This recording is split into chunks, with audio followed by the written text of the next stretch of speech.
Hi guys, just doing another short little live stream, although my short live streams seem to turn into being 3 hours long. Not sure how that happens. So, see if anyone turns up. I'm doing it a bit later than usual. I know that people in the UK would have gone to bed by now.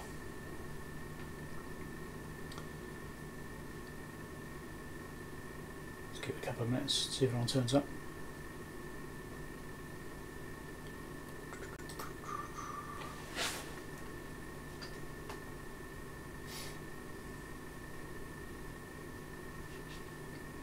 Okay, might just treat this as a little video and see if anyone shows up to chat. We'll see how we go. Right, basically what I'm looking at here is a Fluke 893A differential voltmeter. Now I picked this up recently and it's actually supposed to have been a 931A. The seller sent the wrong thing. So I contacted them and said, look, hey, you sent the wrong thing, and they've given me a refund of a certain amount of the purchase price, which is fine. That's okay. They've made a mistake, and that's all right. It happens. So, hey, how's it going, Kathy? So the unit's not the one I actually wanted, but I think it's actually slightly better. I'm not sure. Hi, Dave, how's it going? So this one is a AC/DC. Voltmeter. The one I actually ordered, 931A, is a RMS AC meter. So I'm not quite sure if the AC measurement is any different or not. I can only assume this one was also RMS, but this doesn't specifically say it. The manual doesn't seem to specify if it's RMS or not. So I thought I'd just have a play around with it. I've got it hooked up. I've done a little bit of playing. And it actually seems to be working at least on DC. So I thought I'd just play around with on the live stream, just do a little video. Not really worth making a whole video just for it. So, no, I thought I'd share a little bit of what I'm doing. Not overly exciting, but you might find it interesting if you're trying to learn about this gear. I've got no idea, barely any idea how to use it, so it's a bit of a learning experience for me too. Right, so let's go over there and have a look. Now my secondary screen, which is above my computer, is for some reason, which is over there, has died. It's not powering up. It was working fine yesterday and now it's not, which is a bit odd. So I have to sort of glance over at my other screen, which is a bit set to be smaller. I've got to cram so much stuff onto it, it's a bit hard to see, so hopefully I can see when people are commenting. So what I've basically got on here, let's try and get this out of the way so you can see. So I figured out some of the queries I had with this thing when I was looking at it originally, where it's got holes on the back which obviously had something bolted in at some point, and it's got some vacant holes for terminals on the back as well. Now those vacant terminals are for a recorder option, which this doesn't have installed, and the ones which have had something in there and been removed, which was a battery pack, so that is a DC supply option, so you actually run a battery pack. Now it makes a pretty bulky portable multimeter, but anyway, that's what those are for. So at least I've explained what the stories for those. So those options which either weren't installed or has been removed since then or whatever. So that seems okay. And so I've also explained why this knob here has got 5 positions, not 2. So this is because of the battery pack. So obviously what I've done is I've taken that option out and put the original knob back on. I'm guessing I swapped it out with another unit or something like that, but I don't know. I'm not sure why you do that, but so it is working. So you can see I've got it turned on now. Hopefully you can see. It's not the greatest view. And I've got my power supply set to 9 volts DC right now. Now this isn't super accurate. There is some variation in the voltage. It's not, bang on 9 volts. It is a lab power supply, but it only goes to 2 different places, so it's not perfect. And so I've got this set to 9 volts on here, and if I set that back to 0, 10 volt range, 9 volts, so that's 9.000 on there, with 0.01 resolution, and I'm getting 0.83 or so.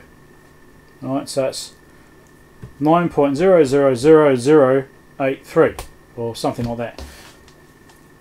And if I chuck a meter on here, not really the best thing probing, but it'll do. Really should stick some proper banana leads on there.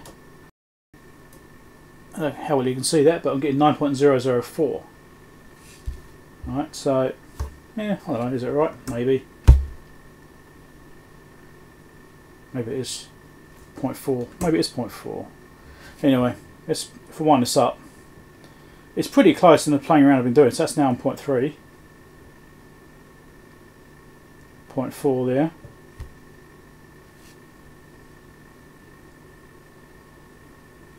0.5.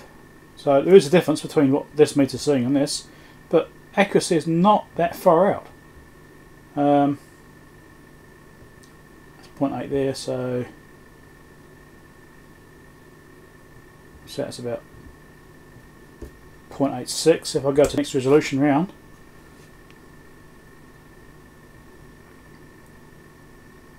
So you can really tweak that and get it really close. The thing is trying to actually interpret the readings themselves. So 9.0087 or so, but I'm getting 9.004 on here. So there is some calibration issue on this. I mean, it seems to be that it varies very slightly. It might just be the switch is a little bit dirty. I mean, that's changed slightly then by flicking it, but then it's bouncing back out. So I don't know. I mean, I forget if I only just turned this on a little while ago, but it seems to at least be working. So if I change resolution here and change the voltage, you go, so 20 volts on there. So I'm getting 20.0035 on here. So I will probably want, I don't think I'm going to get, can I go 10? So I need to go 20 there. So it's 20. Wind that down, bring this back over. So I should be getting 003, 00 something. That's almost bang on there, like that. So the resolution's not perfect there. 0.1, okay. That's a little bit down. So yeah, I mean it's close. It's just very slightly out of calibration. But that's alright. At least the thing works. So that's the bonus there. I haven't tried AC yet. That's the thing I've got to try and figure out. Well, instrument. This is a Fluke 893A AC and DC differential voltmeter. Pretty old piece of gear, but this is what's specified, or at least a sister unit to this is what's specified for doing calibrations on a Fluke 5200A AC voltage calibrator, which is the thing I've been fixing for a period of time now. And this is there's actually a 931A which is mentioned in that manual, which is what I'd purchased on eBay, but the guy sent an 893A instead. I'm not quite sure if there's a significant difference between the two or not. This has got AC DC, the other one specified RMS AC, so I'm not quite sure if that matters too much. So I picked up one of these because I thought, well, this is what's mentioned in the service manual for that unit, and in theory my Siglent 6.5 digit meter can do the measurements absolutely fine, but you never know because maybe it's a weighting thing or the way it measures the AC waveform. So I thought, well, I'll get a original piece of gear which is as mentioned in the manual. So this is what this thing is. So I just sort of play around, just do a little live stream on it, just whilst I'm fiddling around with it. It's not really worth recording a dedicated video for this. It's not super interesting. So it seems to work, at least on DC. Now I'll just find an AC source and do some testing on that. How shall I do that? I'm going to think about this. I don't want to shove mains voltage into it. Do I have an AC plug pack laying around? Probably not. Okay. I do have an option. What I could do is fire up the scope, because that's got a waveform generator built into it, so I can use the output from that to generate an AC waveform and measure those just as a simulator. Let's see, I want a suitable kind of connection. Let's see what can I do about this. think I need BNC cable and an adapter. That seems like a plan. So now I've got to get hooked up to it. Still got some of these capacitors sitting here anyway. So, wave you in. Come on, get on there. This is not the best bloody connector on this thing. It's a bit big because that's a slightly recessed socket. That doesn't want to go on there, does it? Can't do this way.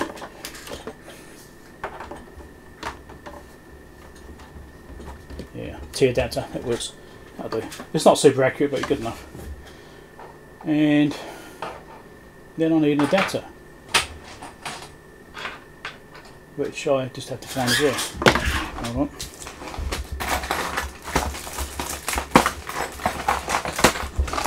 Right, adapter.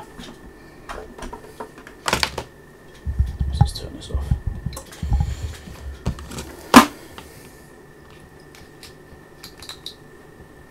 So that's supposed to be ground on the edge. Yep. So that's negative that way. Awesome. So it's just. It's not happy about that voltage, but that's fine. Wave generator. Let's get this thing fired up and see what we can do. Now, 1 kilohertz. I'm not sure what frequency ranges was on this thing. I need to remember. I think you can do up to 1 megahertz. I'm not sure. So currently 1 kilohertz, sine wave, 5 volt peak to peak. Yeah, okay, that'll do. No offset. Right, that should be on. In theory.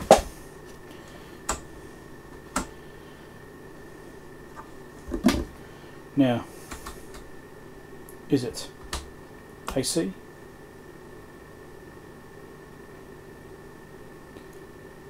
Let's check this on.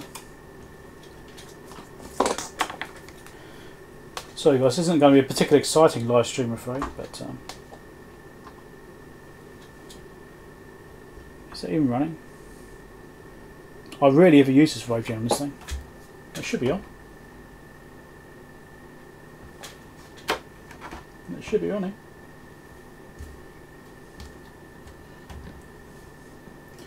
I'm not seeing anything.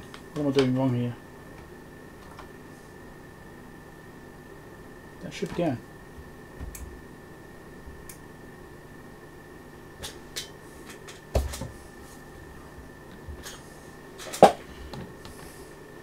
This isn't seeing anything new as that meter. This is just bad probing. It's entirely possible. Oh, I'm getting 1.8 volts AC on that one. I'm getting something on there. Okay. Right, well. Right now this isn't showing anything at all on AC. So AC may not be working. But I'm not 100% sure I've got the right setup on here. That's not moving at all. DC is showing something. Unless that's a different kind of measurement, maybe I'm using it wrong. That's entirely possible, isn't it? Maybe I'm using it wrong. I need to get different probing on here, so it's not very good. Actually, now I'm finished with this one. And I'll change the angles on this too in a minute so you can see what I'm doing. Just occurred to me. So really all I'm doing is just testing this thing, check its functionality to see if it looks about right or not. I'm not really checking for super accurate readings and stuff like that. I'll probably have to go through and recap it and do proper calibration and stuff like that in it yet, but we'll see how we go. Just pop this up so I hope you can see it again.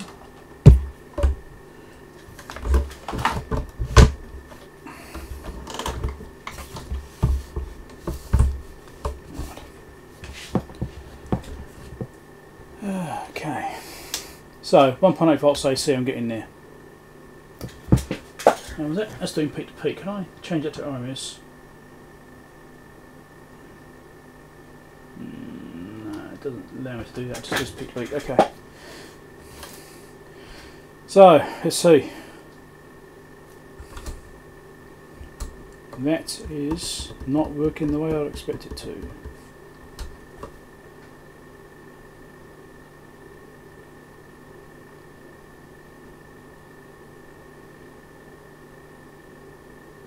Now it's entirely possible using it's completely wrong.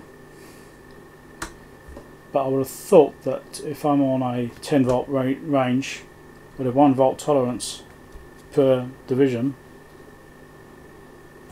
with a 1 volt range, if I increase the range it should come closer, not further away. I'm pretty sure AC is like the line, because that isn't doing anything at all in that range.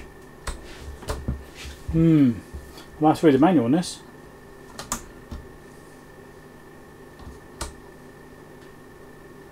Yeah.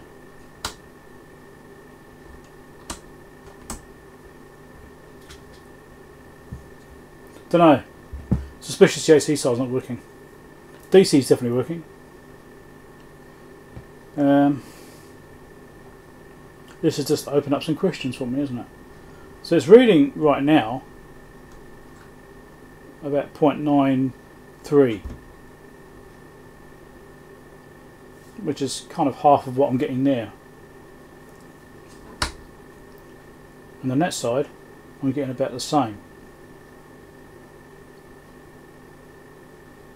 It's bouncing a little bit there.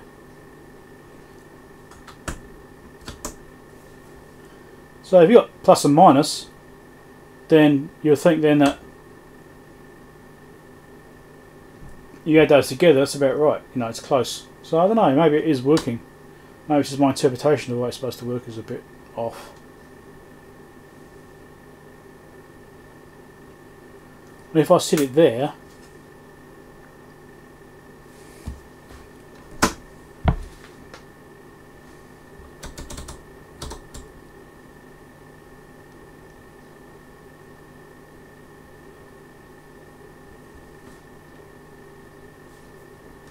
it's almost working.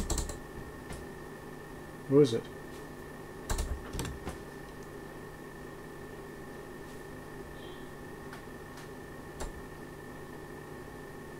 No, it's not. So I need to figure out what I'm doing here, because I obviously don't know. I mean, that is offsetting there.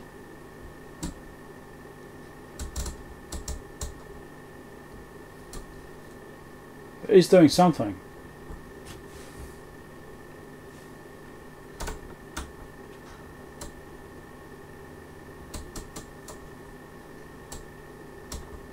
Okay, now it seems to make sense now. It's actually working right, the way I expect it to. That's interesting. Maybe it's just dirty. Okay, well I've got 1.8 on here, and it's close on there, so let's just do the same thing I did before. This is, I think, slightly wrong, so I'm going to have to do it this way.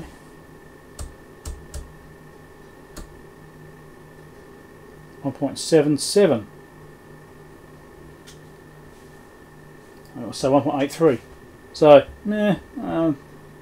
it's there, I suppose.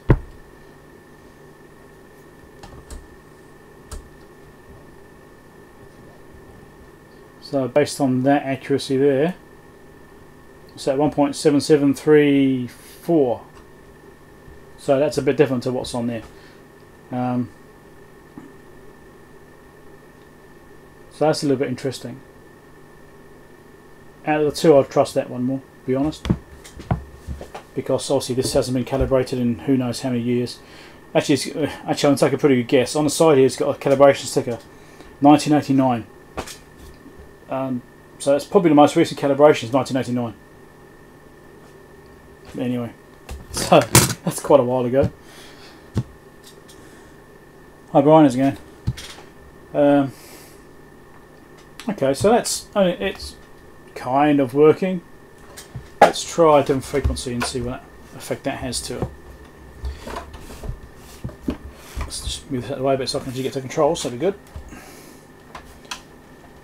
Let's make this, I don't know, let's do 10 Hz, eh? Nice round 10, I'll get up there. Okay, 10 Hz. Let's drop down a bit now. The accuracy on this may be relative.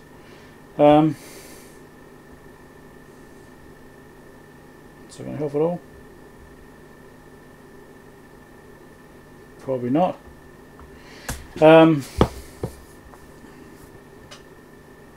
Okay, but this is still reading the same. I've changed the frequency and it's still reading the same. Or thereabouts. It's fractions different now. It's 1.7736 or so.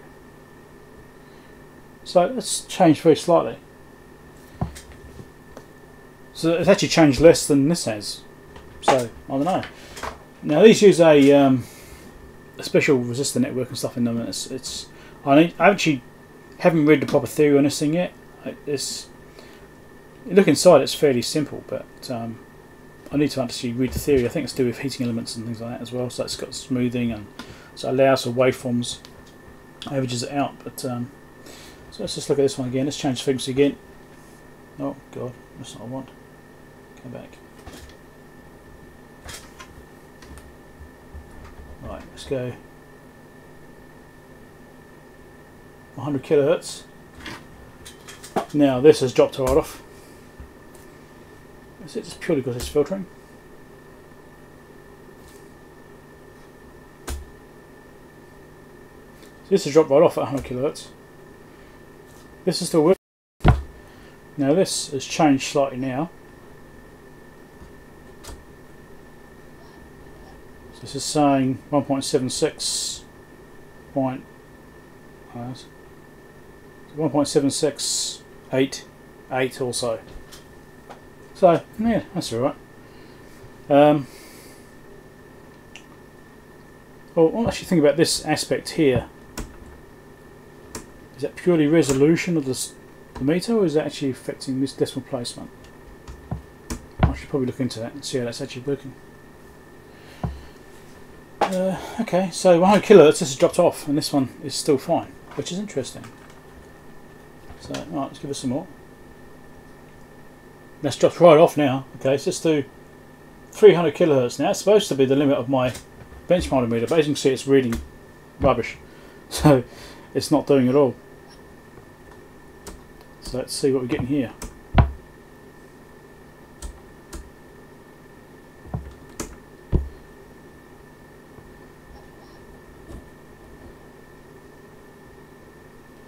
So it does seem to be working, at least it is going through the motions of working.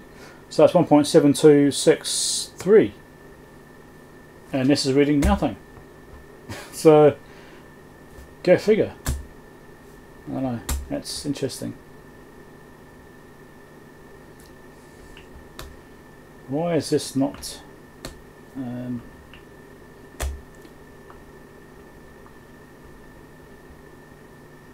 on. Try to see if getting more samples will help or not. Doesn't seem to be.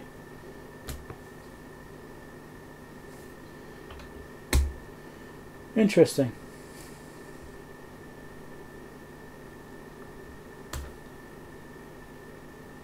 Okay, here we go. This is better. I've changed the ranging because I've got an manual ranging because I was doing high voltage stuff, doing jumping around. It's meant it read quicker. So I've now put it on a 20 volt scale, and now it's actually reading a signal voltage there, which kind of makes sense too.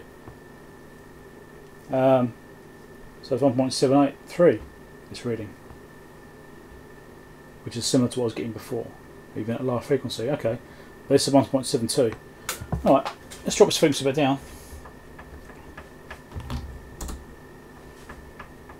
Let's go down to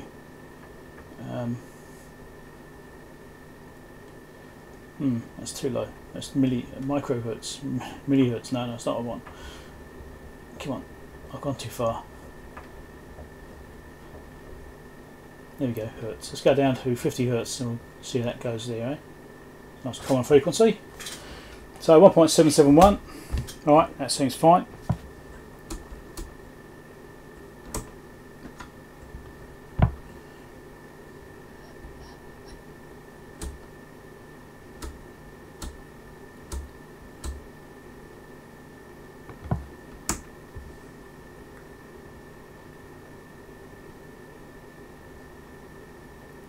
And here we're getting 1.7735.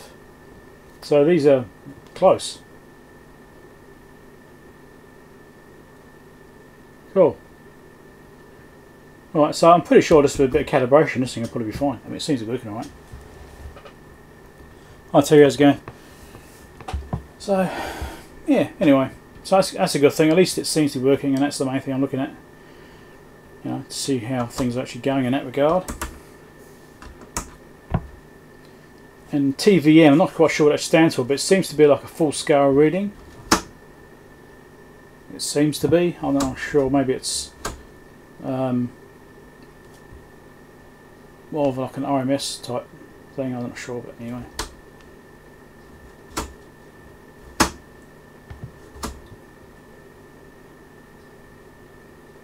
Because on there it's saying about 1.7 or so, 1.7, 1.8 on that scale there in TVM mode at 10 volt range. So that looks like it's more like just a standard analog reading rather than doing the offsets and stuff on it. Which is probably handy to finding where the actual range is supposed to be. You can see where it's supposed to be in the scaling on here, so you know where to set it. I think that's probably what that's for. So cool, that actually works. Terry, this is a 893A AC and DC differential voltmeter. I picked this up off eBay because it's supposed to be a 931A, which I purchased, but this one arrived, so it's not actually one I purchased. The 931A is mentioned in the Fluke 5200A service manual for the bit of equipment used for doing the calibration on that calibrator. So I wanted to have an authentic piece of gear for doing a calibration as per the service manual. I mean, obviously I've got my meter here, can probably do it absolutely fine. Probably nothing wrong with using that. But I wanted to go to authentic stuff. So so I purchased 931A, but however I've got this 893A instead. And I'm just checking it out and just making sure it works and just seeing if it's got any issues. And it seems to be working okay. It just seems to probably need some calibration work done on it just to make sure it's okay, and maybe recapping, that sort of thing. So it actually doesn't seem to be broken. It seems to be working alright, which is, you know, nice, I suppose. It's nice to get a bit of gear and actually not have to fix them first. So I'm quite happy with that. So I thought I didn't want to do a whole video on this, you know, recording it and that stuff just for playing around doing testing. It just seemed like a unnecessary effort for just trying a piece of gear out. So I thought I'd just do a little live stream of it, just showing me playing around with it. And what I've done is I've done the DC measurement off my power supply here, and I've done a AC measurement off my wave generator from my scope, because it's got a AWG built into it. So I've used that wave generator to generate a sine wave, which I've then measured between my Siglant 6.5 digit meter and this thing, and just doing some comparisons and just seeing if they kind of track. And yeah, they do. They work. So it's got some differences compared to that. Between the two, I'd probably trust this, because this is, you know, recently calibrated and that sort of stuff. You know, from the factory, it's all 6.5 digits for a start. But this is tracking, and on DC, it's actually looking really good. It's got good accuracy. So, but the AC is looking slightly off, so I might have to just look at doing calibration on this. But then you get, well, which piece of gear do you trust? You trust this more or this more? I mean, this is, once upon a time, this would have been a very expensive piece of gear. So that's always interesting. Yeah, it's old. It's last calibrated in the front here. It says 1989 was last calibrated in June 1990. So I'm guessing it never got recalibrated after 1989. So the fact it's still not that far out in, you know, after nearly 30 years, that's pretty good, really, I suppose. But hey, it works, and that's the main thing. The other thing I've got to play around with, which I haven't tried out properly yet. I need to actually understand how it works. I thought I'd plug this one on because I've figured it out, you know, kind of, you know.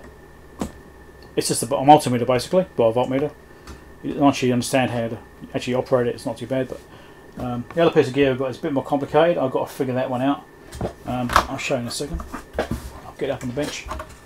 Now, the other thing I've actually liked about this is that this has been modified.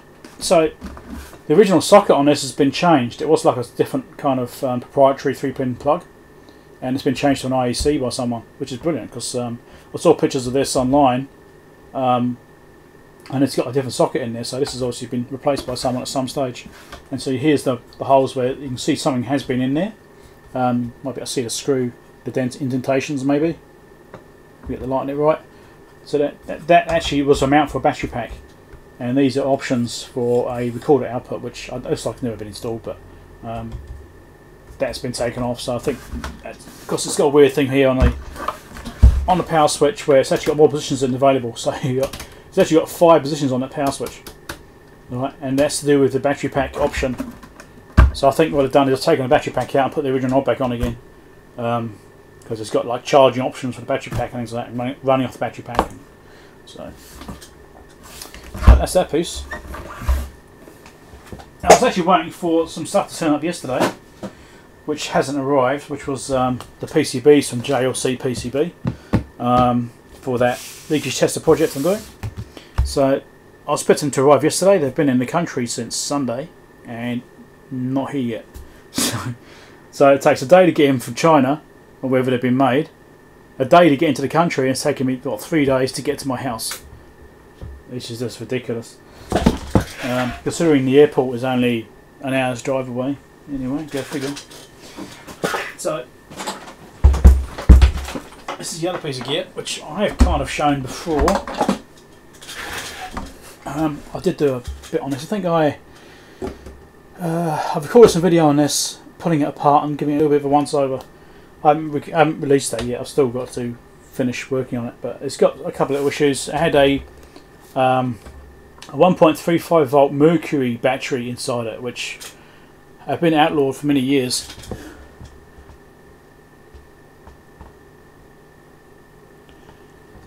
Frequency standards. I've got a rubidium standard, 10 megahertz rubidium standard somewhere.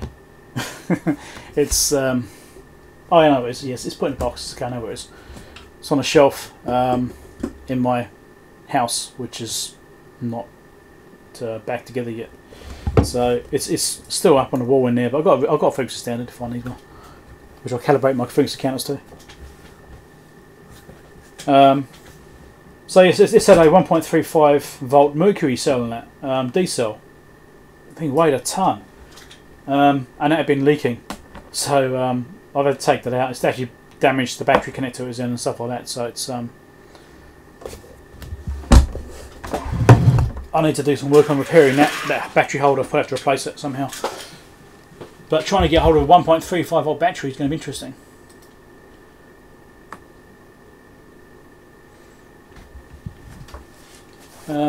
Well, I mean, another reason I got this thing. This is a thermal transfer standard. Okay. Now the reason I got this is because this is also mentioned in the service manual for the 5200A. So this is 540B, and this is last calibrated in '91. Okay, similar kind of era to the other thing. And I haven't actually figured out how to use this thing yet. I haven't actually tried using it. I haven't read the manual. I haven't read the instructions yet. All I've done so far is open it up, check for any obvious issues, and I found that battery had been leaking. It actually has a battery pack inside it as well. It's got a NiCad battery pack in there, which is just behind this panel here. Alright, so there's a NiCad pack just there, and it actually seems to have power in it, because when I flip the knobs around, see, it's actually working. So it's doing something. It's not completely flat. So the battery pack still seems to at least be partially working, which is interesting. Maybe someone's refurbished it, because it doesn't look like it's bad. It looks fine. No signs of leakage or anything. So I've got to figure out how to use this thing. I've absolutely no idea, so I don't know what I'm looking for with this yet, as far as actually how it should function. But the idea of this is that you inject a DC and an AC signal at the same time, and you can do comparisons between the two. That's basically what I know. So I've got a Fluke 343A DC voltage calibrator there, which I repaired about a year ago. You may have seen videos I've done previously on that repair. And you can then inject that as a DC signal into this thing here, and it will do a comparison between the DC and the AC and input, so you can actually see what the difference is between the two. So you can work out whether or not the things are in calibration. So you can calibrate the AC against the DC signal. So that's the theory behind it. But as far as actually using it goes, I don't know yet. So I should show you this piece. This is a plug-in unit. So this just pulls out. There you go. All right. So that's the actual option there. So you can use different plug-in options for this thing apparently. But I think this is the one I actually need for it, because it's a voltage plug-in, which seems to be what I need. So pretty cool. Now it's the first thing I've actually had which has had a plug-in option. I've never had anything with plug-ins before, so it's a bit new to me.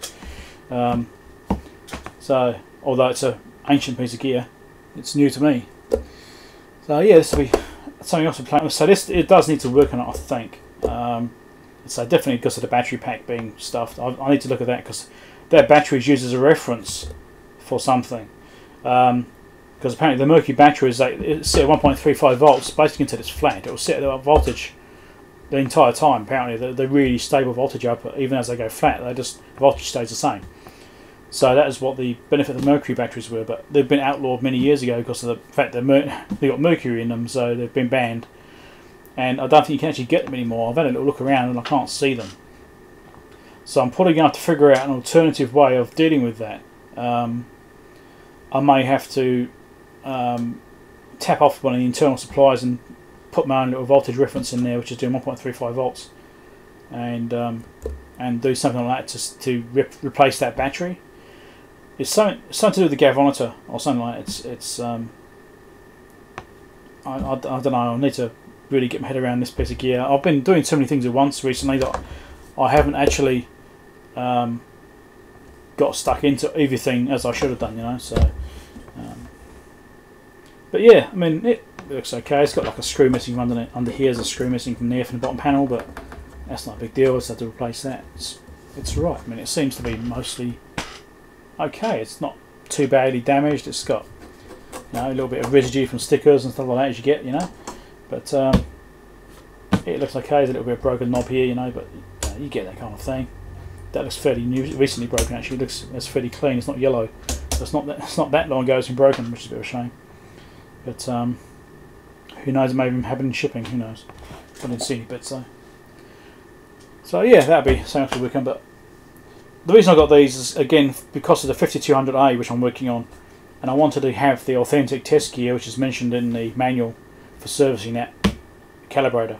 So I wanted to get the probably bits of gear, which it says, and then get those up to speed and get them working, and then use those to try and do a calibration of 5200A and see if we're getting different results compared to modern test gear. Because I've done calibrations using my oscilloscope and my multimeter here, and they seem right, but I've had a few areas there the calibrations just don't make sense. They don't match up between what's in the service manual and what I'm getting on this gear. So because of that, I thought, well, is it the measurement method I'm using, or is it because I'm not using the authentic gear, which is why I'm getting a difference, or is there an issue with the calibrator?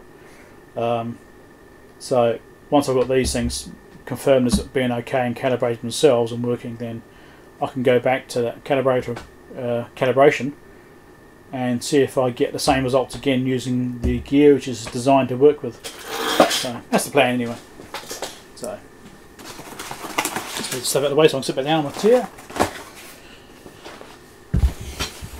Alright.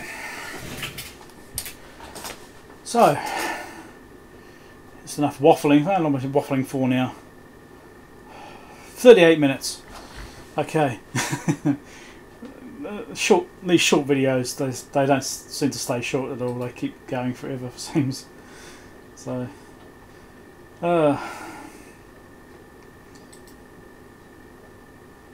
seems my streaming is not going very well again either. Doesn't seem to like it. Let's just look at this. My internet connection is just really not doing me any favours right now.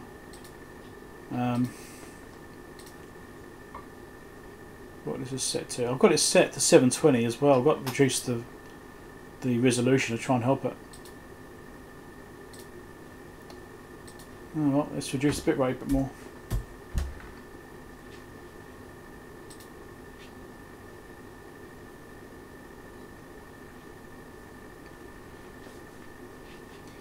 Yeah, I mean, that's why I buy bits of gear, so that when I do work on them I can create content for the channel, you know. I mean, a lot of these bits of gear I don't really need. They're just nice to have. I could certainly do without them. But I do like to try and buy things so I can do videos on them. That's the main reason I do it, you know. So it gets expensive. That first unit I showed at A93A,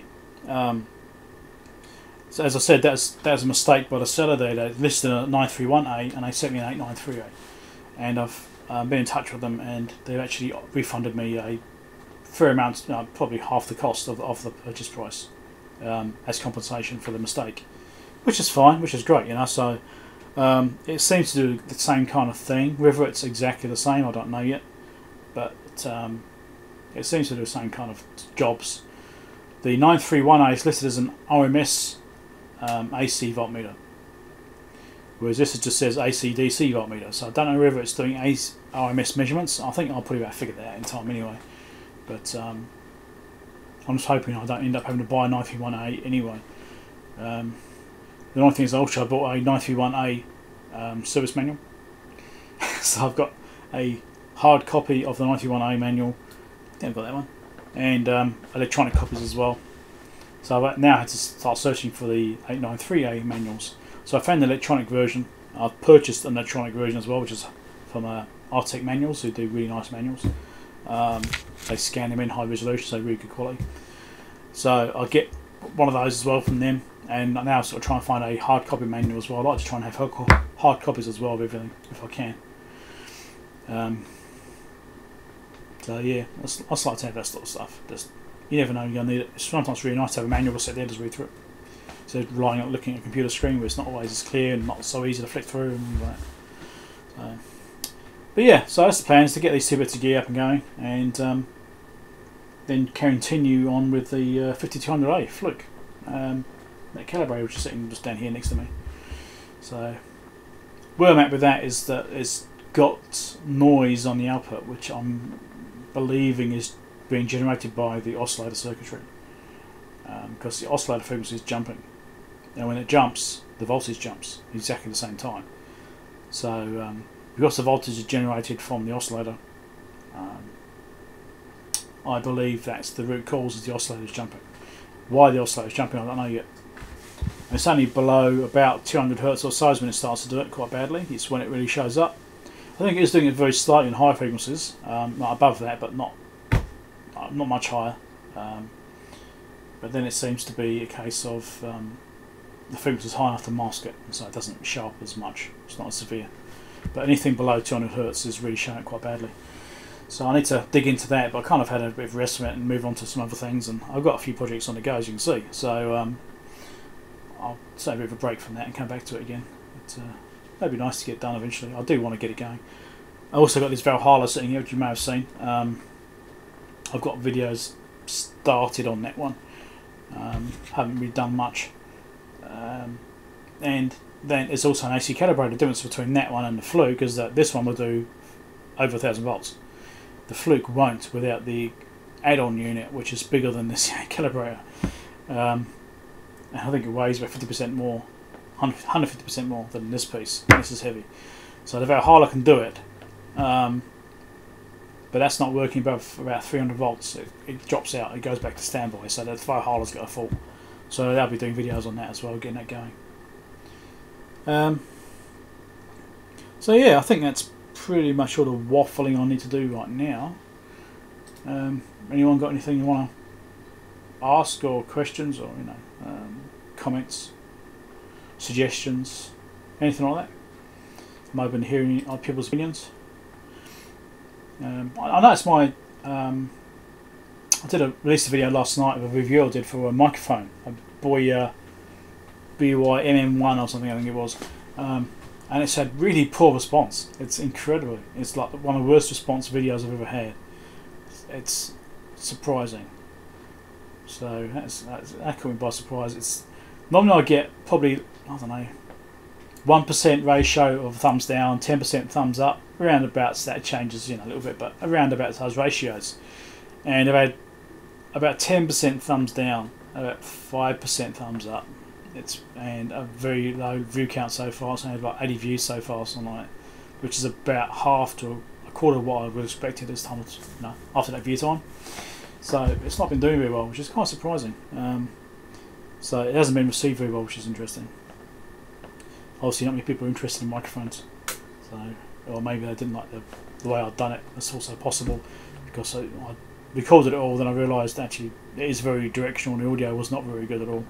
Unless I had the mic pointing towards me, then it got a lot better. But, which is the point of the review, is to try and determine how the thing works, so people know whether or not it suits what they need to buy one. So anyway, so I'll mention that as well.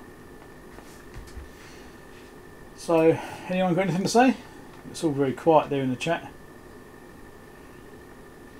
What other projects have I got planned? Oh, yeah, so these PCBs I'm waiting to arrive from JLC PCB. They're for my leakage tester.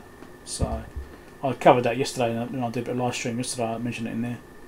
Went through to show the boards and stuff like that. So if you missed that, go back and have a look at the live stream. It's in there somewhere. It's like a 3-hour long stream, but it's in there. So I was actually hoping it arrived yesterday, so I could start working on today and do the video for that to promote GLC PCB, because that's the agreement I've got with them. I get some free boards and I promote them a little bit. Bit of sponsorship. So that's what's going to be happening. But once those things get done, I can sit down and work on that project and record the video on that project. Yeah,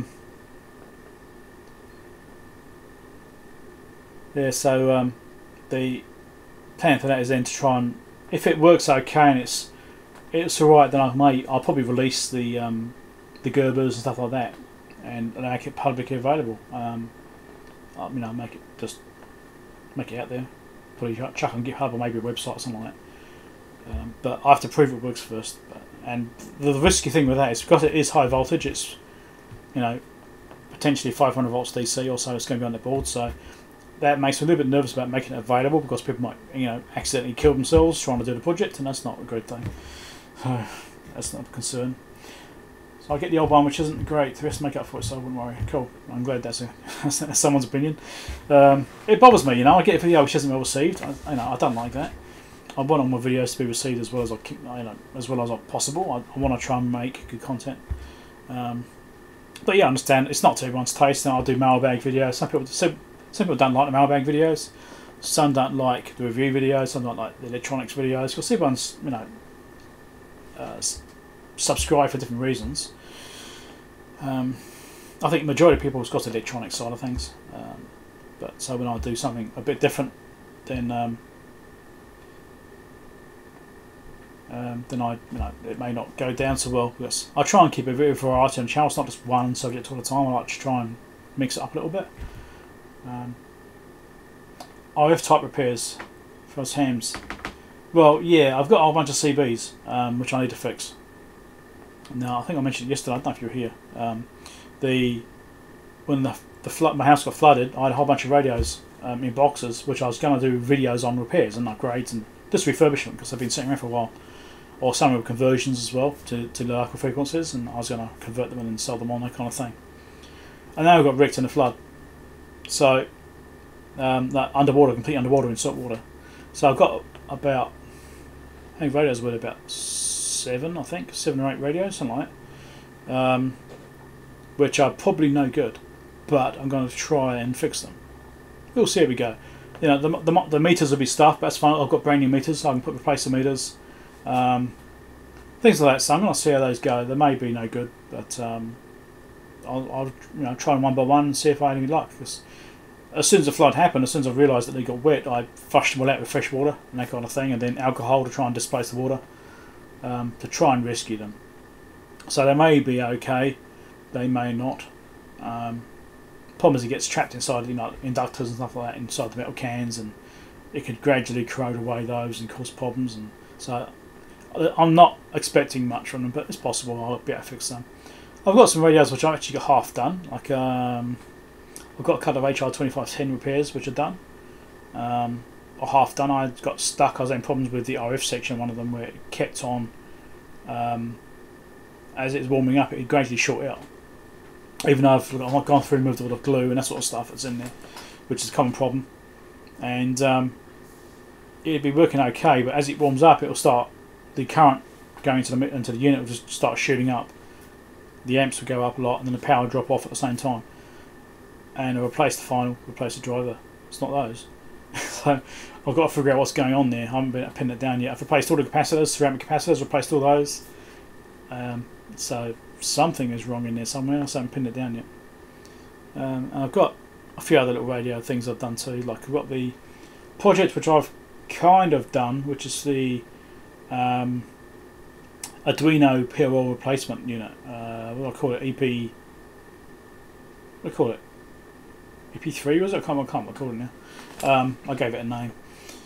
And it's a little board which is with Arduino and its own PLL, which then goes into, I think I'm doing it in a cable 148. I'm doing it in, which gives it basically every channel it can do. It can cover. What was I doing? I think I was doing about 24.6 up to about 29.3, something like that. So what the radio could do was like maximum. So the PLL can cover way more range than the radio can. So things like that. There's a module there, which is, I don't know, it's probably 90% there. I never actually finished the menu system in it. I haven't finished doing the software in the Arduino, so I wasn't happy with that part yet. Once that's done, then if I ever get time to go back to it, then I may or may not release it. I'm not sure yet. I've got a whole bunch of boards. I built those more of I think to play around with, just a bit of an experiment to see if I could do it with an Arduino and a serial control PLL, and yeah, I could. I had a few issues along the way which I had to work around. Noise from the display driver was one of the issues. Also getting the PLL to work with a VCO and getting the phase detector circuitry and voltage control correct was the other issue I was having, trying to get that right. But I managed to get that out with a nice bit of filtering work and a bit of tweaks. The other thing is also the fact that doing a replacement PLL meant that the way I had to do it, the sideband offsets didn't work anymore. But I found a workaround for that as well. So I could work around everything in the end. So I ended up putting the 10.24 MHz crystal in the loop oscillator section. Something like, I can't remember exactly what I did now. That's like over a year ago now I did that. So that's all there. But I'll do more with that eventually. I've got it all sitting there. Well, I had it all sitting there. I don't know where the hell it is now. So I'll move. I'll turn up eventually and I'll get back into my house. So that will be there. And once I go back to those things, that'll be obviously videoed and published. And it's been nice to finish these little projects off, which I've started and I've never quite finished. It's hard to finish all the projects sometimes, especially when trying to keep things going, and you sort of get to a point where you get a bit stuck and you thought, oh, I'll move on to something else for a little while and come back to it, and it doesn't necessarily happen. Especially when I get distracted by things like AC calibrators, which take 19 videos so far to keep them fixed.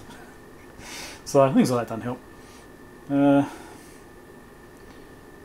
Yeah, so I mean, HR2510s are probably the most ham thing I do. I don't really do much more than that. Don't really get asked to, actually, to be honest. Most of the stuff I do is CBs, mostly conversions to local frequencies. But yeah, obviously repair stuff, but that's not a huge thing. CB is not that big in my country. Mostly just the truckies use it. Okay, anything other questions for anyone? Anything else to discuss? I mean, you probably don't want to sit there watching me waffle for hours and hours on India. What other things can I look at? Oh yeah, 3D printer that's coming soon. I don't know when it's going to be. I should check the tracking actually, see when it's going to be. But I've got the filament arrived yesterday, so I've got that at least. Now I'm just waiting for the printer, so that'd be nice. That may even arrive today if I'm lucky. Well,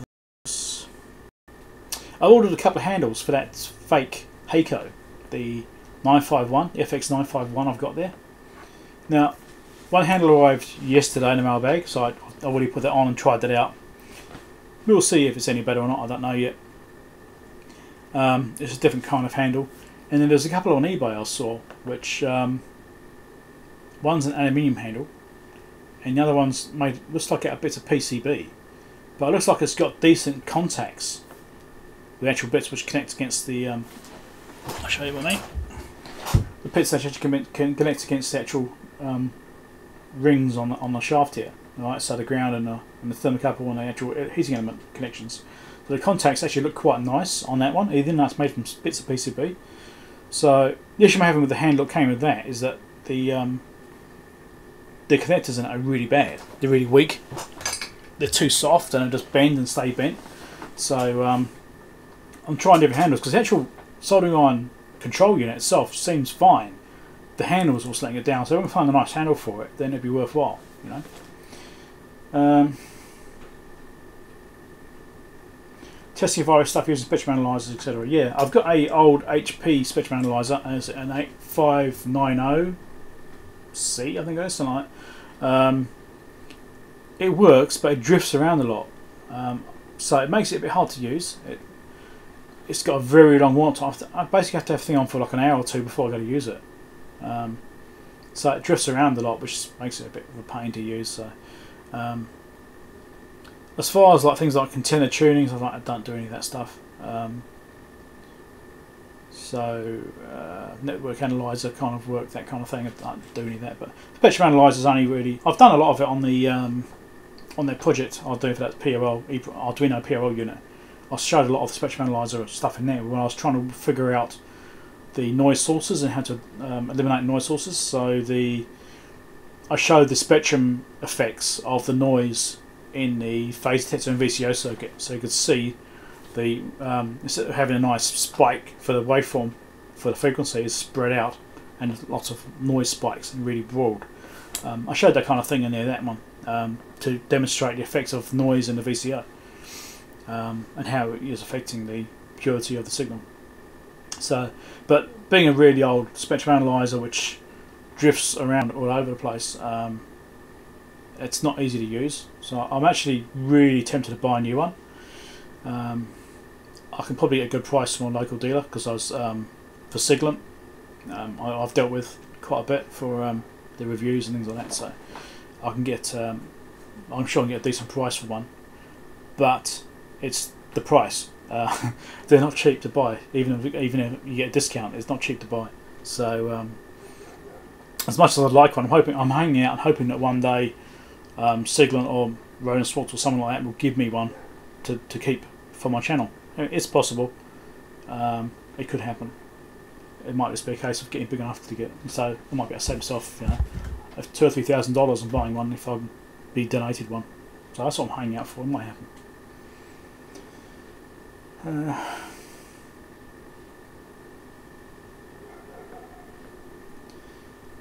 Caps blowing up, yeah. I've had a couple now. I've had a couple of incidences where things have blown up on video. Yeah, the signal 3.2 gigahertz. Yeah. I was looking at was it 2.1 gigahertz, the next the lower one, because apparently you can actually hack them to get them up to the high frequency anyway. So it can be done, but Rigel might be able to a gift. I don't know. I've actually emailed Rigel and not even had a response. But I don't know. Maybe they just think I'm not big enough. My channel's not big enough yet. That's fair enough. It's still fairly small in the scheme of things. But I'm hoping that one day one of the manufacturers will give me one. That's what I'm hanging out for.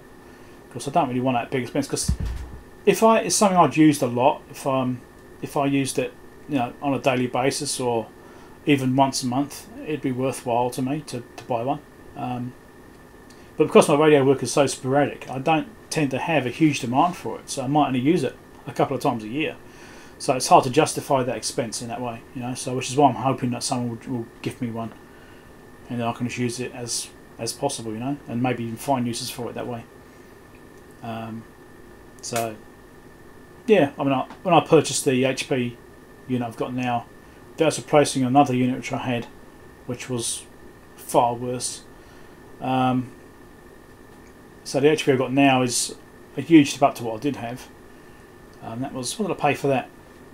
I think I paid about $800 for it, something like $800 New Zealand. I think that's what I paid. As a unknown working kind of unit. It works, but maybe it doesn't work. It's a bit of a gamble, and it works, but it drifts everywhere. Whether that's because of warm-up time, whether it's because it has a fault. I think it's probably because it's got a fault. And it's just living with it really right now. Yeah, 2.4 gigahertz. Yeah, cause it's like that'd be. Oh, my stream stopped. Has it? That's interesting. YouTube saying my stream's complete. Stream resumed. Okay, interesting. my streaming is playing up a little bit still. So the 2.4 gigahertz, obviously for Wi-Fi and Bluetooth stuff like that, that'd be an interesting region to look at. I don't do any work in those regions anyway myself, but I'd like to have that coverage. So going from the 2.1 gigahertz to the 3.2 would be nice. But again, the price difference is huge. But I believe you can actually hack the 2.1 to be up to 3.2. You can work around it and get those features. Maybe on top on eBay and he's fixing. Yeah, well, the thing with these newer bits of gear, if something goes wrong with those, it's going to be really hard to fix. Presumably, it could be anything, but the older gear, it's all pretty much off-the-shelf parts in most cases. Maybe they're renamed or got different part numbers put on them, but they're off-the-shelf parts, common things, or easy to obtain. Not always, but they're fairly common. So when it comes to repairing the older stuff, it's a lot easier. Try and do the newer stuff. I look inside this thing. Well, if that IC blows, that's the end of it. If it's a power supply problem, that's probably fine. But it'd be a bigger gamble trying to repair something which is new versus the things that I try and target, which is the older gear. Been over 10 seconds. Okay. Yeah, my broadband connection here is not very good, and so it tends to drop out. Even though I've got the frame rate turned right down and stuff like that, try and reduce its requirements, it's still struggling. This time of day it struggles. I think it doesn't help that my computer's currently doing a backup to my NAS drive as well. Yeah, my computer's doing a backup at the same time, so that's not helping, because that will go through my Wi-Fi network. Yeah, so anyway, so that's what I'm hanging out for. I was hoping that the manufacturer will give me a free piece of test gear. That's always nice. Apparently the Keysight scope that I won is on its way soon. Apparently it's going through the factory and being manufactured now, apparently, which is interesting. I thought they'd be just doing a whole bunch of them, but I guess they're doing batches. And so that should be getting sent soon. So that'd be quite nice getting that new scope turning up, that Keysight. That'd be good. Be able to do some comparisons on that and see how it compares to my Siglant one. So I'm quite looking forward to that. But yeah, so I'm definitely hanging out for hopefully companies give me some more gear. I mean, it's great exposure for companies if they want to give me a piece of equipment to use for the channel, because people that watch the channel get to see it being used and they see it how to use it for these various functions, and it gives them a bit of confidence about that particular piece of gear. And so then I'll go and buy it. I mean, I know that's the effect it's had on me. I've seen pieces of equipment being used and I thought, oh yeah, that looks pretty easy. I'll understand how that works, and then that's what I'll look for if I need to look for something like that. The DER 5000 capacitance tester, for example, that's a piece of gear which I've seen used, and I saw that. I thought, oh yeah, I'll get one of them, and I bought one. So that's the effect it has. Yeah, same sort of thing for other bits and pieces of gear as well. I've seen those being used, and oh yeah, it just makes sense. So it's good exposure. People need to see it being used to be confident in it, really. Because otherwise, you got a piece of gear. Well, does it do what I want? Don't know. If you see a piece of video of it being used, doing what you want, then it helps you to buy it, doesn't it? So I'm waffling again. How long's the stream be going on for now? Hour and 4 minutes. So what else can we talk about apart from me waffling about trying to get free bits of test gear? Is there anything I'm looking at on eBay right now? I don't think so. No, I think I've got everything at the moment. I tend to go through little phases where I buy a bunch of stuff and then stop not buying anything for a little while because I spent too much money. So like a piece of gear that's on my bench now, that thermal transfer standard, I think that was about, I think it was about $400 US. I think I'll pay for that. I could be wrong. The problem for me is when I buy a bit of gear like that from overseas, the postage cost is horrendous. So I might, like the first thing I showed, which was the wrong piece of gear which they sent, I paid very little for that piece of gear. The postage was more than the piece of equipment. So that's the pain for that. Right. Let's see what else we got. What other projects have I got going on? Oh yes, the that's what I need to do. That Zero Plus logic analyzer, which I did a review on about a month ago now, must be 3 weeks or a month ago, something like that. They have sent me the unlock code for the long time recording function. So that was an option which I sort of went through in the review, and I thought, oh, I saw this long time recording in there, but I couldn't access that because it required a unlock code in order to access that feature. You know, it's an extra option for it. And so they saw that in the review, and they sent me the unlock code for that, and they've asked me to do a follow-up review for that, showing that long time recording option on that unit. So I need to actually revisit that unit and do that code in there, and check out the long time recording on it on the serial connections, on the logic analyzer section. So I have to do that at some stage. I probably need to do it soon. Actually, it's been a couple of weeks since they sent me that code, so I need to get onto that. Looked at the SMU for component testing. I've looked at the SMUs, the SMU 200 again because I've seen that in someone else's channel.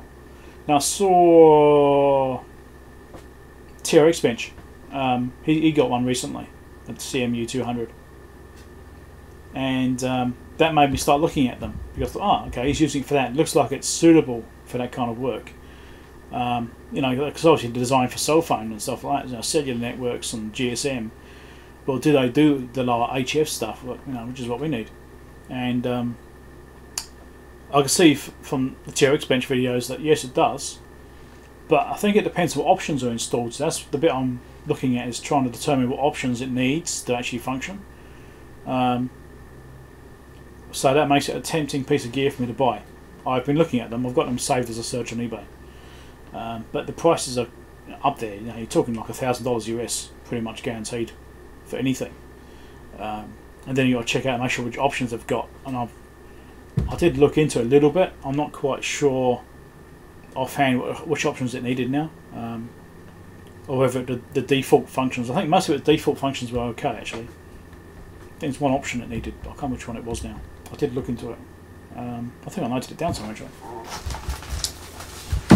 Let's have a look. Here we go. Yes, I do. I have notes on it here. So, on the CMU 200, B41 is the audio generator and tester. So I think that's one of the options it needs. B11 is a reference oscillator, ICXO. So that's a high precision ICXO. And B12 is a super high accuracy version. So that's even better again. So either B11 or B12. And the B41 options are probably the ones I need to have on a CMU 200. But the rest of it seem to be factory options, you know, factory functions that that's all it needs.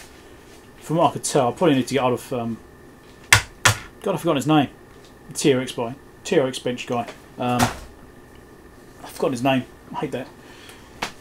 Anyway, so I probably ask him and see what functions his ones actually got built into it as far as options, and you know which ones come under options, which ones are built in, and try and determine then if I purchase a SMU 200. I mean, because it's got spectrum analyzer stuff in it, means I probably wouldn't need to buy a spectrum analyzer, which makes it cheaper, which makes it appealing in that way, you know.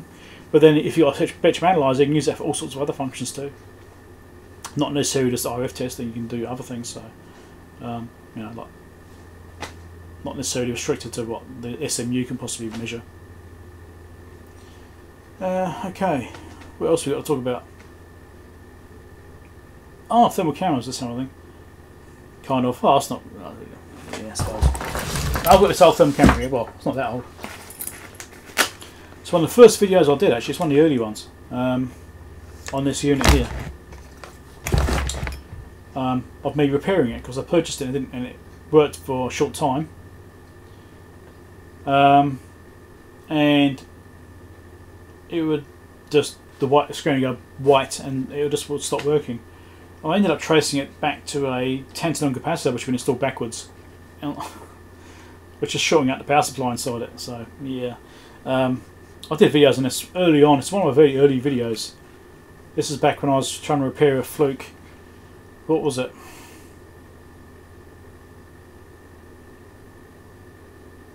It's an IF signal generator. I can't think of the code now. 5020 or something like that. So I purchased this from AliExpress and it was faulty. I ended up getting most of the money back in the end. The seller wasn't happy, but AliExpress sided with me because I had evidence of the thing not working properly. So what I did, I was kind of fair about it. I said, look, I'll charge you for my time to fix it. And said that's the refund amount I want, and AliExpress agreed with me and they refunded me that amount. So the seller still got some money from it. They would have probably been out of pocket, but the thing wasn't working. So, you know, it could have been worse for them. I thought I was being quite fair.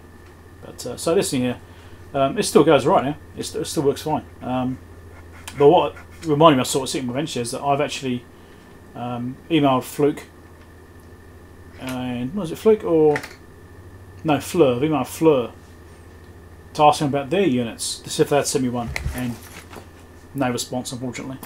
You know, because I really like to have one of those Fleur units. They're quite nice. You know, high resolution. You know, you need that for doing this kind of circuit work. We need that resolution to see which component it is, and you know, a little bit of distance. But I haven't had much luck with that either. Just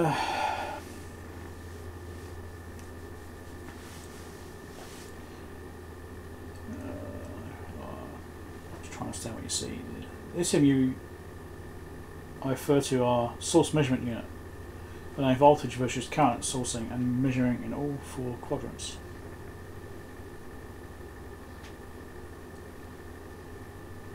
Not familiar with what we mean. I'm not sure what you mean by that. I thought you meant SMU 200, which is the Rohde & Schwarz communication testers. That's what my head was. Obviously, I'm not sure what you mean. I'm not sure what that item is that you're referring to. It's obviously something different to what my head is into. Yeah, okay. What else is there? I've got so many little things on the go. UPS power supplies, so a couple of them sitting around which I've got to put new batteries in. They've gone flat and just don't work properly anymore, but I covered that a few times already, so I'm not really going to do videos on those because it's not that interesting going over that over and over again. I like to try and keep things a little bit different. What else have I done? I've got a whole bunch of videos queued up on my desktop. I mean, let's have a look, let's see what I've got here. How many videos I've got queued up, ready to go? 1, 2, 3, 4, 5, 6, 7, 8, 9. I've got 8 ready to go. I've got 12 videos ready to go. And I've got 6 which are in progress. And I've got about another 8 which are half done and kind of stopped. Maybe I've abandoned them, or they need revisiting for various reasons, or they're like one was that HR 2510 I was saying before, which is half done. I've got half the video recorded there, but I'll do the whole video publishing until I've finished fixing the unit. I've done a part 1 of that radio release as part 2, and I've got a kind of failed repairs there as well, which I may or may not bother publishing because it wasn't that interesting. Yeah, so I've got a few things. I've got quite a few videos sitting there, you know, waiting to be published. But I like to try and spread them out over a period of time. And what's happening right now, because I've had a bit of an influx of things I've been buying, I've just got so much footage recorded. It's incredible, and just trying to get that stuff out as quickly as I'm recording at the moment is quite a challenge. So normally it's the way around. I'm trying to struggle to find footage to record in order to get the content up to date and keep the content flowing on the site on YouTube. So usually a struggle for me to try and keep that going. But at the moment I've got heaps of footage recorded. So I've got the HP 4261A LCR meter repair. I've got that. That's at least 5 parts. It's probably going to be about 8 parts. And I've got Another mailbag queued up for next week. I've got the Valhalla repairs, which I've started. Well, I've started a video on. HP 6181B, which is the voltage and current source unit, which has got issues. I've started footage on that. The Fluke 540B thermal transport standard, which I've got sitting on a bench there. I've started footage on that.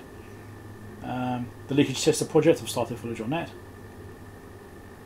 I've got one here for 3D printing of the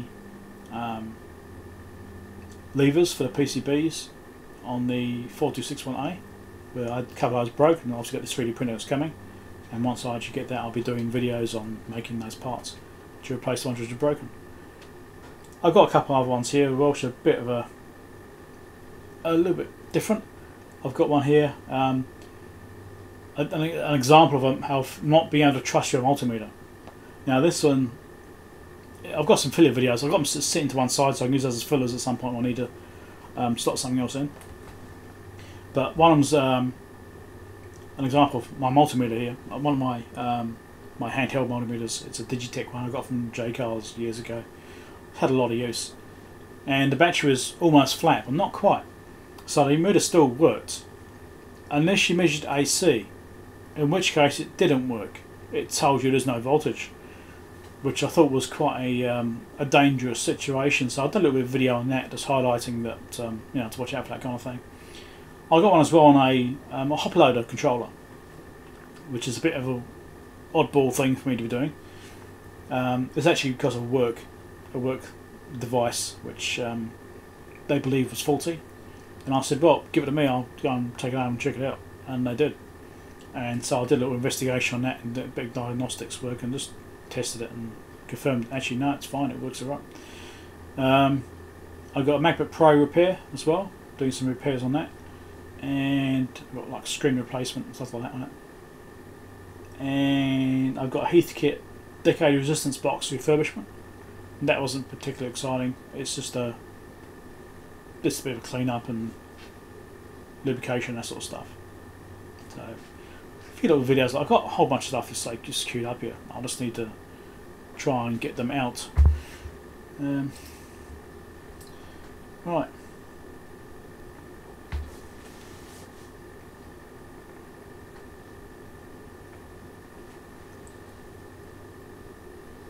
An iron attachment for mobile phone.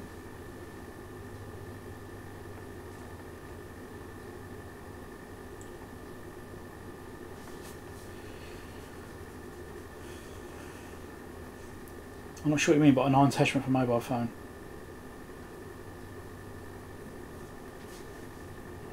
You might have to explain a bit more about that.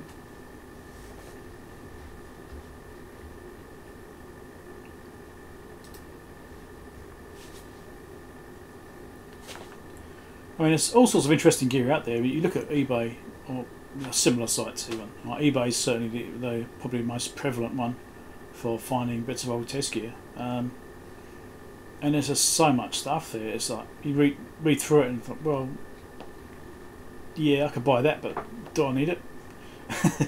So sometimes it's been a case of that. I've been looking through, just browsing through. I thought, oh, that looks like an interesting piece of gear. I'll buy that. Which is the case with that voltage and current measurement unit, which is sitting here.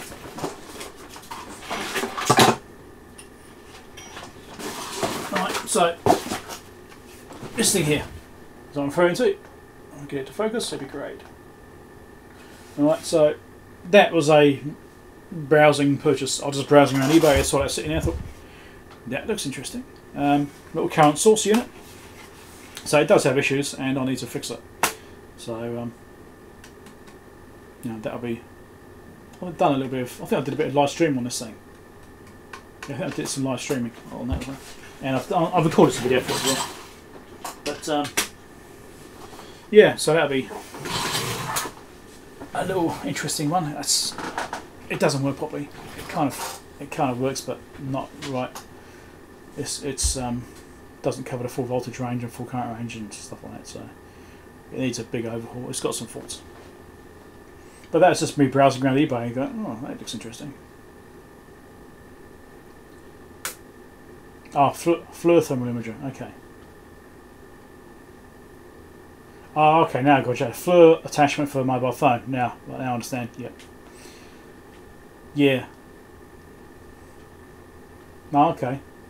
What are they called? Is it Fluke 1, is it? Something like that. I think it's different options for iPhone and Android phones, isn't there? There's different versions. Okay. Yeah, I mean, I've seen those and I've been a bit tempted by them, but I think again I'm trying to hang out that I've got this one, which it works. It's just not wonderful, and I've actually fixed gear with this. I mean, this has actually allowed me to fix things. This has found faults, so it's not useless. It's just not as good as a high quality camera. But yeah, I mean, I'm sort of hanging out, hoping that maybe Fluke will give me one. You never know. You never know. Maybe one day my channel's big enough they'll do it. But for the time being, I'm just working my way up there.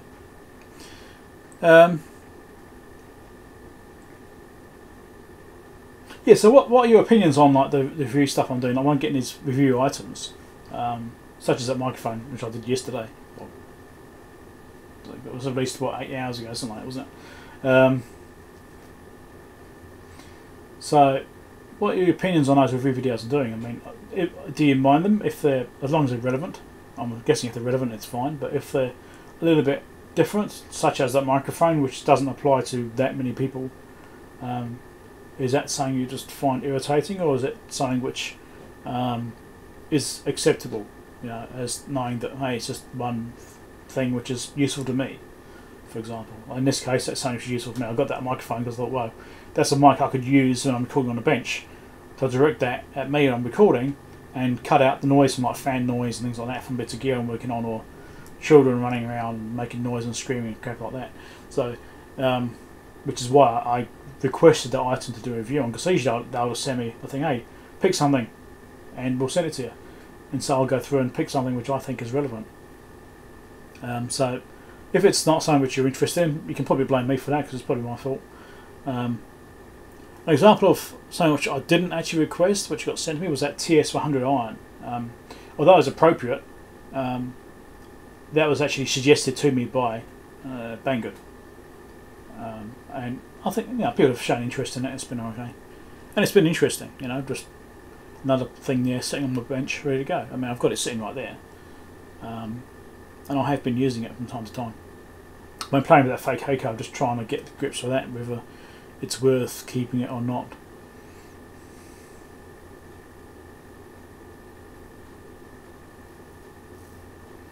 Okay, so it does show individual components. What's the alignment like on it? Because like on this thing, because the optical and the infrared lenses are so far apart, you get a alignment issue until you get to a certain distance. Is there much of that with that attachment, or is that pretty much lined up? Or because you get to a certain distance and they start to align. I think on this thing it's about 50 centimeters, something like that, before the images start to line up, so you can actually correlate the visual with the infrared. So it'd be interesting. I mean, I've looked at those and I was tempted by those attachments, and I'm thinking, well, how long have I got my phone for? Is my phone going to be, is that attachment from my phone still going to be valid in 5 years' time? I mean, I want a piece of gear which is going to last for years. I don't want to sort of put a big investment in something which may be outdated in 2 years' time, or my phone dies and find the latest phones to have different connectors on, that kind of thing, or the software is no longer supported. That's the other thing. Software goes out of date. It's probably more of a concern actually, the software side of things, because I know that when on Apple at least, when updated to the latest iOS, some of the older apps were depreciated. They just didn't work anymore. They refused to run. So that is a concern for me with software side of things on phones, because at any time Apple will do an update and make everything obsolete, and then you've got to try and hope that the manufacturer of the equipment that you plug into it releases an update.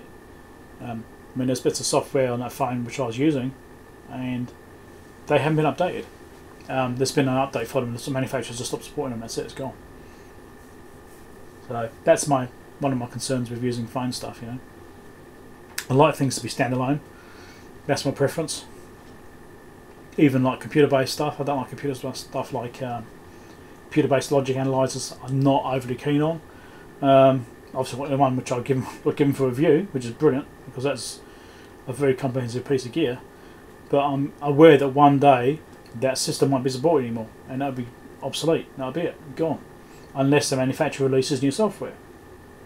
They may, but who knows? It's speculation, obviously. But that kind of thing worries me. You know, you can get USB oscilloscopes and spectrum analyzer stuff, and like the TRX bench uses those kinds of things too, doesn't it? So again, I can't think of his name. His name's gone. It's annoying. It's going to bug me. So I know he uses those kinds of gear, and I've seen them used on other people as well, and they look like they work fine. But it just worries me that they'll get updated one day, and a system update was that's it, gone, don't work anymore.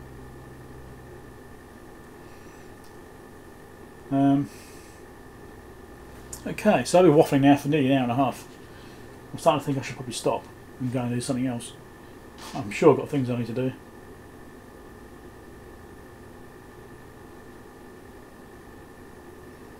So USB or USB-C, yeah. I've seen they got the USB connections. So I've seen they got the two versions. I use Apple myself. I've got Apple iPhone and Apple computer and stuff like that. I've been using Apple since the Apple II back in the early 90s. Is it? Must be early 90s. Yeah, I used to have an Apple II many years ago. That's basically how I started. Well, I had computers before that. I had what did I have? ZX81, old ZX81. And then I had a Spectrum 48K.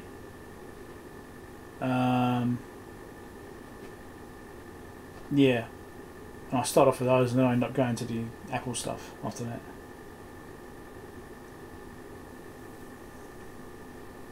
It allows for line and parallax as well. Okay. I mean, I would have thought being a small unit, because the attachment's not that big, is it, on those? So I would have thought that because it's physically small means it wouldn't be a long way out of alignment anyway. I mean, I did look at those and I was seriously considering getting one, but then I was sort of thinking about the whole iPhone support thing and the issues I've just outlined. That concerns me about that kind of equipment. That's why I like things to be standalone. I just want like a box like this, like this thing. That's it. That's what you get, and it's not reliant on anything else, which is what I like.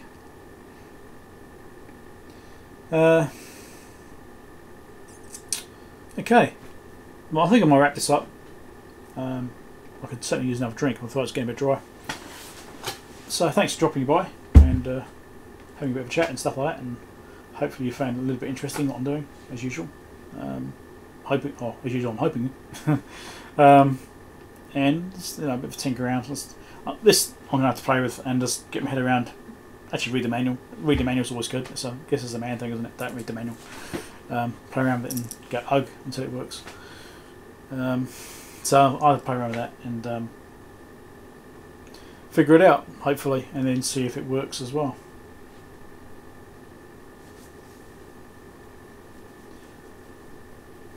Yeah, Apple's quite bad for doing stuff like that.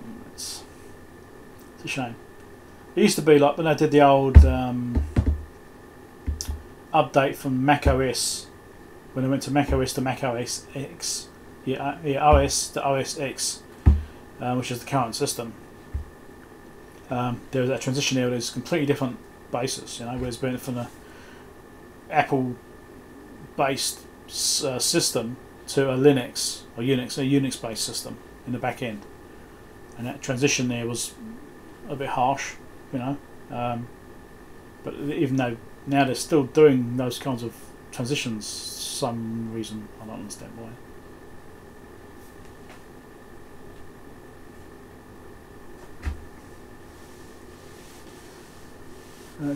Keithley or Keysight SMU. Okay. I'll bear that in mind. I'll try to make a note mentally to go and have a those later on. Okay, I'm going to wrap this up and go and have a coffee and stuff with my Harry's at a hospital mug, which I mustn't drop again. And I'll see how we go. I don't know if I did any more live streams this week. I may or may not, depends how I feel. I've got a lot of things to catch up with. I've got all these videos I've got to sort. I've got this footage to edit and turn into videos and get them all queued up. I've got so much stuff there. I want to try and get through that. So yeah. So I'll catch you later. Thanks for watching, and I appreciate your support. Catch you later.